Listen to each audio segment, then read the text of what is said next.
मी सुनील एकमत डिजिटलमध्ये आपल्या सगळ्यांचं स्वागत आहे.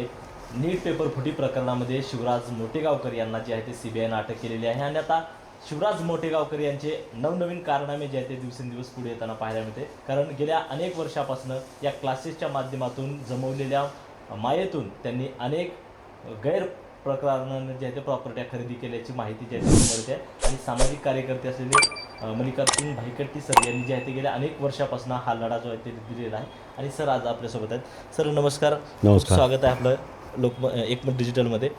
खरं तर नीट पेपर फुटी प्रकरणामध्ये आपण प्राध्यापक शिवराज मोठेगावकर यांचं नाव सध्या चर्चेत आहे. गैरमार्गानं अनेक प्रॉपर्टी ज्या आहेत त्यांनी खरेदी केलेल्या आहेत. सर तुमची काय माहिती आहे याच्यात? नाही, मी त्याला गैरमार्गाने म्हणत नाही. हे संघटित पद्धतीनं संगनमत करून एका संस्थेशी हातमिळवणी करून ह्या प्रॉपर्ट्या त्यांनी घेतलेल्या आहेत.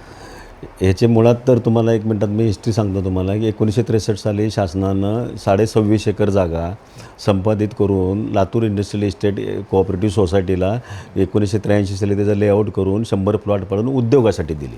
उद्योग म्हणजे उत्पादन करण्यासाठी, जेणेकरून कारखाने काढले तर रोजगार जनरेट होईल म्हणून. 2010 सालापर्यंत हे सगळं व्यवस्थित चालत होतं. 2010 नंतर याच्यामध्ये सगळे tuition classes, coaching classes, hostel, खानावळी, कॅफे सेंटर वगैरे याचं सगळं तिथं पेव फुटलं. मग आम्ही या संदर्भात शासन दरबारी पाठपुरावा करू लागलो. आम्ही याच्यामध्ये उच्च न्यायालयात एकदा गेलो, एकदा संस्था बरखास्त केली गेली. मग ती परत संस्थेवरचा प्रशासक सरकारने उठवला याच्यावरचा.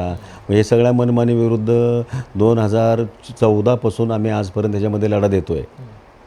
सर उद्योग क्षेत्रामध्ये अशा पद्धतीनं कोचिंग क्लासेस सुरू करणं हे म्हणजे कायद्यामध्ये आहे काय सर? असं काही करता येतं का? नाही, यांना जी जागा संपादित करून दिली ती फक्त उद्योगासाठी, म्हणजे उत्पादन उद्योगता कारखाने काढासाठी त्यांना जागा दिली होती. मग 2010 सालापासून 9-10 सालापासून इथं सगळे कारखाने बिरखाने बंद पडू लागले असं हे म्हणतात. पण तसं बंद पडायची काही गरज नाही. आजही काही कारखाने चालू आहेत तिथं.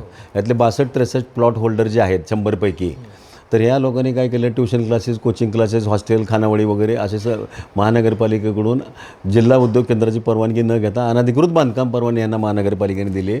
यामुळे ट्युशन कोचिंग क्लासेसच्या इमारती बांधल्या गेल्या आणि यात 5 प्लॉट मोठेगावकरांच्या नावावर आहेत. मोठेगावकरच्या नावावरती एक भाड्याने घेतलेला आहे, 3 त्यांचे आहेत आणि एक त्यांच्या मिसेसच्या नावावर आहे. मग ती त्यांची एक शाळा होती, एका ठिकाणी ऑफिस होतं आणि बाकी 3 ठिकाणी कोचिंग क्लासेस 2019-20 पर्यंत त्यांचं सगळं चालत होतं. तिथं एका ठिकाणी हॉस्टेल पण होतं.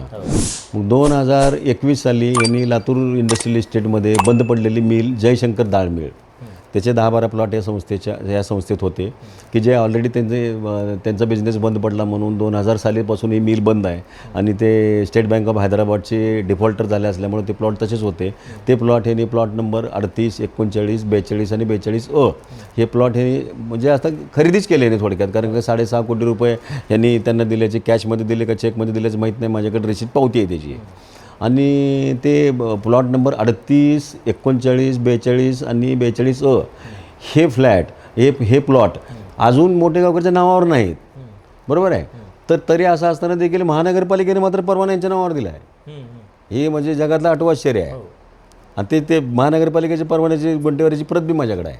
ते कुठला आधार वापरला महानगरपालिकेत काय आयुक्त करप्टेड आयुक्त होता अमन मित्तल, त्याला धरून यांनी सगळे हे केलं आहे. मग याच्यानंतर आम्ही वर्षा गोगोई ठाकूर मॅडम असताना किंवा जी श्रीकांत साहेब असताना, पृथ्वीराज साहेब असताना आम्ही भ्रष्टाचार निर्मूलन समितीच्या फोरममध्ये याचा वारंवार फॉलोअप केला.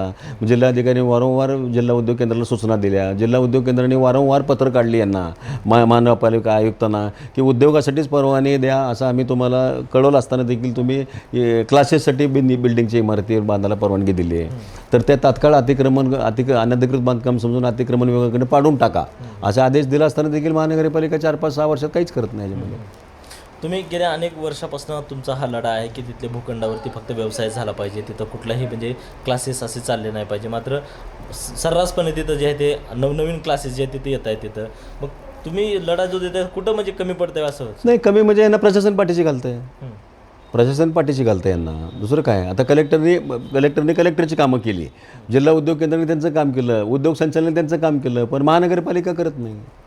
मग महानगरपालिकेच्या अधिकाऱ्यांवरती कारवाई करा म्हणून शेवटात आम्ही बसणार आहे कलेक्टरकडे. 22 तारखेला मिटिंग आहे उद्या.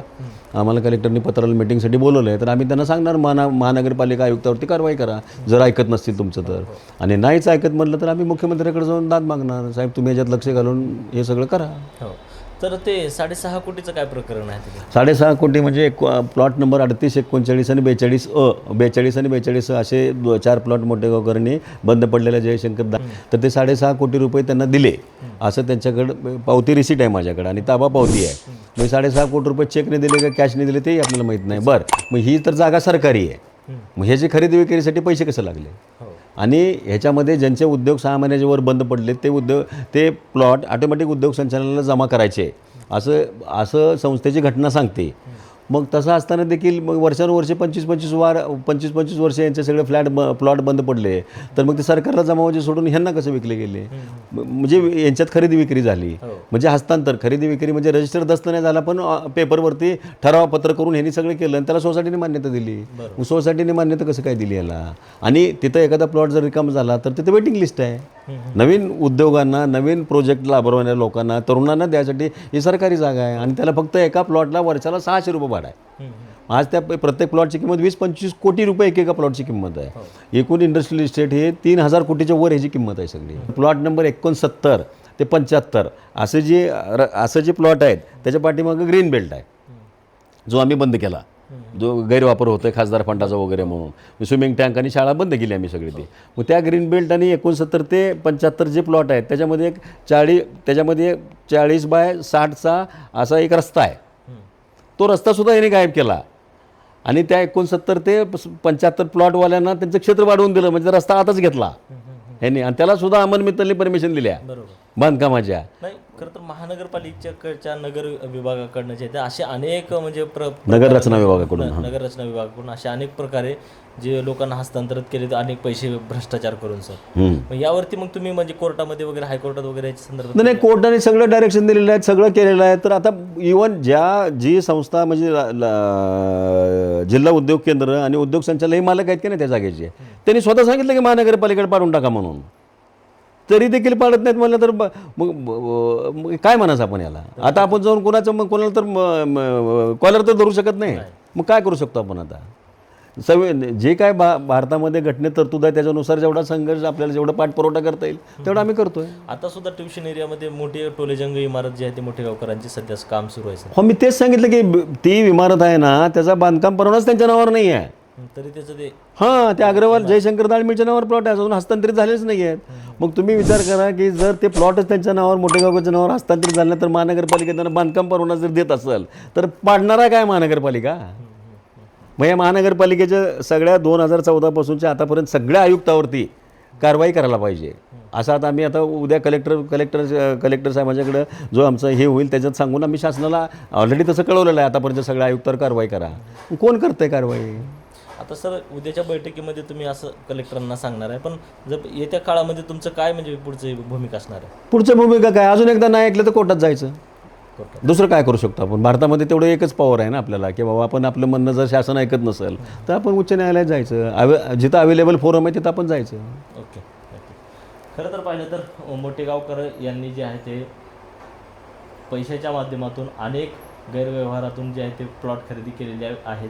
ज्या ठिकाणी उद्योग व्यवसाय उभा करण्यात येतो त्या ठिकाणी यांनी जे आहे ते तिथं प्लॉट खरेदी करून जे आहे ते मोठमोठे कोचिंग क्लासेस जे आहेत ते उभा करण्यात आलेले आहेत, ज्या ठिकाणी फक्त सूक्ष्म आणि लघु उद्योग उभा केले जात आहेत आणि नवीन युवकांना जे आहे ते कुठंतरी रोजगाराच्या संधी उपलब्ध करून दिल्या जाव्यात यासाठी जिल्हा उद्योग केंद्राकडून हा प्रयत्न केला जात असताना सुद्धा अशा गैरमार्गातून हे खरेदी विक्री त्या ठिकाणी झाल्याचे चित्र पाहायला मिळते. आणि येत्या काळामध्ये या मोठेगावकरांच्या सर्व प्रॉपर्टीवरती प्रशासन काय कारवाई करणार याकडे आता सगळ्यांचं लक्ष आहे. सुनील कुमार, एकमत डिजिटल, लातूर.